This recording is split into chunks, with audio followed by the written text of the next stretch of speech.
کا تہہ دل سے شکریہ ادا کرتا ہوں کہ آپ نے مجھے اس مسئلے پر گفتگو کا موقع دیا اور مجھے جوائنٹ پارلیمانی کمیٹی کا بھی حصہ بنایا۔ صدر محترم، جب ہمارا ملک آزاد ہوا تھا تو ہمارے قائدین کے سامنے دو راستے تھے۔ وہ راستے کیا تھے اور کس نے پیش کیے تھے یہ اب غیر اہم ہے۔ اصل بات یہ ہے کہ ہمارے رہنماؤں کی دوراندیشی اور عقل مندی کی بدولت ملک میں ہر مذہب کو پروان چڑھنے، پھلنے پھولنے اور اپنے ادارے چلانے کی آزادی دی گئی، جو کہ ہمارے آئین کی آرٹیکل 25 اور 26 میں موجود ہے۔ یہ حق محض ایک آئینی حق نہیں بلکہ بنیادی حقوق کا حصہ ہے۔ آج ہمارے ایوان کے سامنے جو وقف ترمیمی بل پیش کیا گیا ہے، یہ نہ صرف ہمارے بنیادی حقوق کی خلاف ورزی ہے بلکہ رائٹ ٹو ایکولیٹی کے بھی صاف خلاف ہے۔ اس کو صدر محترم ملک کی دوسری میجورٹی کبھی قبول نہیں کرے گی۔ صدر محترم، اس بل میں سب سے پہلی ترمیمی وقف ایکٹ کے نام تبدیل کرنے کی ہے۔ میں کہتا ہوں نام بدلنا تو ایک معمولی بات ہے، کیونکہ اصل میں جو تبدیلیاں کی جا رہی ہیں ان کا وقف کے بنیادی اصولوں اور فقہی قواعد سے دور دور تک کوئی واسطہ نہیں ہے۔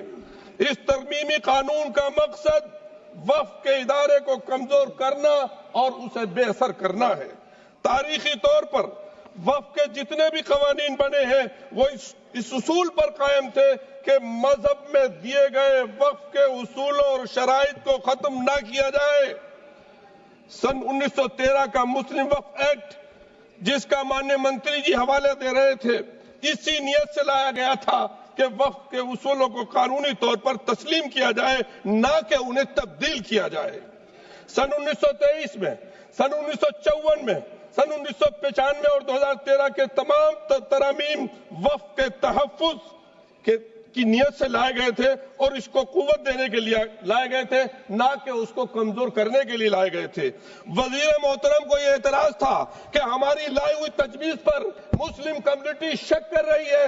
بے شک وہ کہہ رہے ہیں شک کر رہے ہیں، اس لیے کہ انہوں نے وقف کے اصولوں کو اور فقہی قوانین کو مد نظر نہیں رکھا۔ صدر محترم، آپ خود جے پی سی میں تھے، میں نے سوال کیا تھا کہ اس وقف کو ڈرافٹ کرنے میں کتنے مسلم اسکالر تھے، تو واحد 12 لوگوں کی کمیٹی میں ایک آدمی تھا، وہ بھی جوائنٹ۔ صدر محترم، میں اب چند چیزوں کی نشاندہی کرنا چاہتا ہوں جو وقف کی اصل حیثیت اور بنیاد کو ختم کرنے کے در پہ۔ پہلی ترمیم، وقف کو اب صرف مسلمانوں تک محدود کیا گیا ہے۔ میں دل پر ہاتھ رکھ کر کہہ سکتا ہوں، صدر محترم، ایک ذاتی واقعہ بیان کرتا ہوں، پارلیمنٹ کی مسجد کے سامنے رہ کر سارے دیش واسیوں کے لیے دعا کرتا ہوں۔ میں اب دعا کیسے کروں گا جب یہ محدود کر دیا جائے گا؟ میں ایک واقعہ آپ کو بیان کر رہا ہوں۔ ابھی راجستھان میں گیا، تجارہ کے پاس ایک گاؤں حسن پور ہے، اس شادی میں گیا، اذان کی آواز آئی، میں نے کہا یہاں مسجد کہاں ہے بھائی؟ جب مسجد دیکھی وہ بڑی سندر مسجد تھی، میں نے پوچھا یہ مسجد کیسی ہے؟ انہوں نے بتایا کہ یہاں 400 سال پہلے کوئی درویش تھے، اس پیڑ، وہ پیڑ بھی ابھی باقی ہے، وہ یہاں بیٹھتے تھے اور یہاں سے ہمارے ہندو مہاراجا جی گزر رہے تھے، ان کو بیماری تھی، وہ ٹھیک نہیں ہو رہے تھے، کسی نے کہا کہ ان سے دعا کرا لیجئے، انہوں نے دعا کی، وہ ٹھیک ہو گئے۔ بعد میں جب گئے تو مہاراج نے کہا کہ اپنے لیے دعا کرا کے رہے، تمہارا وارث کوئی نہیں ہے۔ وہ پھر دوبارہ گئے اور اللہ نے ان کی دعا قبول۔ ہمارے دیش صوفی رشی منیوں کا دیش ہے، یہ ولیوں کا دیش ہے، یہ تمام دھرموں کی جو روحانی شخصیات ہیں ان کا دیش ہے۔ آپ دعا کرنے سے روک رہے ہیں سر، غیر مسلم کو وقف کرنے سے روک رہے ہیں۔ آپ سر گزشتہ ایک اس کے علاوہ مسلمانوں کو بھی اپنے ایمان کا ثبوت دینا ہوگا۔ سر میں امام ہوں، امام حرم مکے کا حرم بھی کسی شخص کو یہ سرٹیفکیٹ کے لیے مجبور نہیں دے سکتا کہ وہ پریکٹسنگ مسلم ہے۔ جب کوئی پریکٹسنگ مسلم ہوگا ہی نہیں تو وقف کیسے ہوگا سر؟ وقف تو ختم ہو جائے گا۔ سر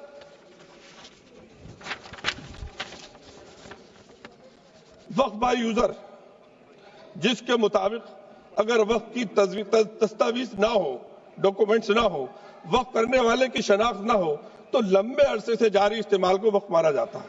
یہ اصول ہم نے نہیں بنایا، پریوی کونسل کے فیصلوں سے باضابطہ طور پر یہ اصول مانا گیا۔ سر 100 سال پرانی مسجد تو باقی رہے گی، لیکن 600-700 سال پرانی اگر مسجد کا کوئی ریکارڈ نہیں ہے تو آپ کہیں گے یہ وقف بائی یوزر نہیں ہے۔ ارے سر کتنا ہم لوگ یقین کریں؟ تیسری ترمیم بورڈ کے انتخابات کو ختم کر کے اسے مکمل سرکاری ادارہ بنایا جا رہا ہے. دلی کی مثال ہے اس کی. دلی وقف بورڈ کو تحلیل کر کے اس کا انتظام ایک ایڈمنسٹریٹر افسر کے حوالے کیا گیا جو ایک طرف ریلیجیس کمیٹی کا چیئرمین تھا, دوسری طرف وقف بورڈ کا ایڈمنسٹریٹر تھا. اس نے بہادر شاہ ظفر جس مسجد کے لیے ریپیئر کے لیے بولا تھا, میرے پاس ڈاکومنٹس ہیں اس مسجد کے, وہ راتوں رات مسجد اخوندی مہرولی میں شہید کر دی گئی. سر اس سے ایسا میسج آئے گا. ہم لوگ, میں تو اس سے میسج کیا, بہت سے لوگ پتہ نہیں کیا کیا کہتے ہیں سر, لیکن حقیقت یہ ہے کہ شاید ان کا آخری ہو یہ ستم. ہر ستم سوچ کے ہم یہ سہ گئے, ہم وفا کر کے بھی تنا رہ گئے. ہمارا نام کیوں نہیں لیا جاتا آزادی کے؟ کتنی قربانیاں دی ہیں سر. میں اور کیا کہوں, کچھ لوگ تو اتنے ماہر ہیں, دامن پہ کوئی داغ نہ, دامن پہ کوئی داغ نہ خنجر پہ کوئی دھبا, تم نشر کرو ہو یا کرامات کرو. سر ہمیں ان سے وقف کی امید کیسے کر سکتے ہیں جو نہیں جانتے وقف کیا ہے؟ ان سے کیسے امید ہے وفا کی؟ سر میں اپنی بات کو ختم کر رہا ہوں. آپ ختم کیجیے, 30 سیکنڈ میں ختم کیجیے, 30 سیکنڈ. سر میرے پیارے وطن میں ایک کلچر کو پروان چڑھایا جا رہا ہے جو کلچر میرے ملک کا نہیں ہے. میں اپنے دل کی آواز سے کہتا ہوں, ہزاروں سالہ تہذیب کا جو کلچر ہمارا جو دیش کا رہا ہے, یہاں میں اپنے اسلام دھرم اور عیسائی اور جوش دھرم کے حساب سے بھی کہہ سکتا ہوں کہ میں اسکالر ہوں اور آپ سب کا سمان کرتے ہوئے کہہ رہا ہوں, سب سے پہلا انسان اور سب سے پہلے انسان کے ساتھ جو ہم سب کی ماں, جسے ہم جس نام سے بھی کہیں, بھارت ماں کہیں ہمارے میں یا گرانڈ مدر کہیں, وہ ہندوستان آئے تھے. تمہاری تہذیب اپنے خنجر سے آپ ہی کرے گی. Mithun Reddy ji, you please start.